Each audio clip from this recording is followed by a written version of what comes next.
Hello guys, welcome back to my channel Prashas sports.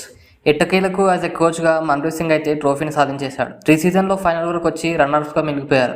కానీ PKL season 11లో మాత్రం ఎక్కడా తగ్గకుండా మొత్తానికి ట్రోఫీని అయితే సాధించారు. పీకేఎల్ సీజన్ 10లో రన్నర్స్గా మిగిలిపోవడంతో ఈ సీజన్ పీకేఎల్ లెవెల్లో ఫస్ట్ మ్యాచ్ నుంచే సూపర్గా ఆడుతూ ప్రతి మ్యాచ్లో తమ 100% ఇచ్చి ఒక్కో టీంకి చుక్కలు చూపిస్తూ ఎక్కడ తగ్గకుండా టేబుల్లో ఫస్ట్ ప్లేస్ని ఆక్రమించి సెమీఫైనల్స్లో యూపీఎల్ని చిత్తు చేసి ఫైనల్ వరకు వచ్చి ఫైనల్ మ్యాచ్లో అగెయిన్స్ట్ పాట్నా పైరేట్స్ మ్యాచ్లో టీం అంతా కలిసికట్టుగా రైడింగ్ నుంచి డిఫెండ్ నుంచి ఎక్కడ తగ్గకుండా తమ కళ నెరవేర్చుకున్నారు. ఏమైనా మ్యాచ్ అది బోత్ టీమ్స్ అయితే ముందు నుంచే చాలా బాగా ఆడారు. పాట్నా అండ్ హర్యానా ఎక్కడ తగ్గకుండా ముందు నుంచే కసి మీద ఆడుతూ ఇక్కడ మిస్టేక్ చేయకుండా ఆడారు. కేవలం డిఫెన్స్ నుంచి పాయింట్స్ రాబట్టి ఆడారు బోత్ టీమ్స్ అయితే. అలాగే ఈ మ్యాచ్లో మెయిన్ గ్యారెంటీలు గెలవడానికి మెయిన్ రీజన్ వచ్చేసి పాట్నా పైరేట్స్ స్ట్రాంగ్ రైడర్స్ అయిన దేవాంగ్ అండ్ అయాన్ని టార్గెట్ చేసి ఆల్మోస్ట్ ప్రతి రైడ్ లో ట్యాకిల్ చేసి బెంచ్ పై ఉంచే ప్రయత్నం చేశారు. కాబట్టి ఈ మ్యాచ్ లో హర్యానా గెలిచిందని చెప్పొచ్చు. బోత్ టీమ్స్ అయితే ఆల్మోస్ట్ 30 మినిట్స్ వరకు ఈక్వల్ గా ఆడారు.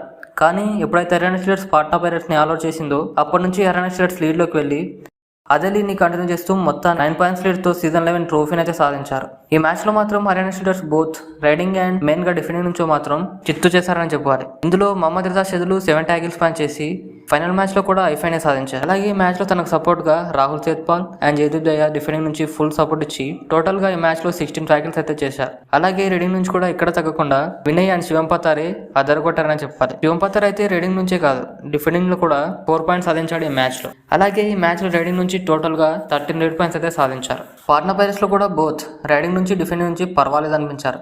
కానీ top raiders Devang and Ayan కంటిన్యూస్గా ట్యాకిల్ కావడం వల్ల టీంకి పాయింట్స్ రాలేకపోయాయి. ఈ మ్యాచ్ లో దేవాంగ్ కేవలం 5 అండ్ అయాన్ 3 పాయింట్స్ మాత్రమే సాధించి రైడింగ్ నుంచి 11 రేడ్ పాయింట్స్ మాత్రమే సాధించారు. అలాగే డిఫెండింగ్ లో కూడా 11 ట్యాకిల్ చేసి బోత్ రైడింగ్ అండ్ డిఫెండింగ్ నుంచి 11 పాయింట్స్ మాత్రమే సాధించారు. అయితే ఈ మ్యాచ్ లో ఫైనల్ స్కోర్ వచ్చేసి Patna pirates 23 and Haryana Steelers 32. 9 points తేడాతో హర్యానా మ్యాచ్ గెలిచారు. Haryana Steelers both riding and defending నుంచి ప్రాణం పెట్టి ఆడి చిట్ట చివరికి వాళ్ళ కోచ్ మన్ప్రీత్ సింగ్ కళ అయితే నెరవేర్చారు. 3 సీజన్లో ఫైనల్ వరకు వచ్చి రన్నర్స్ గా మిగిలిపోయింది.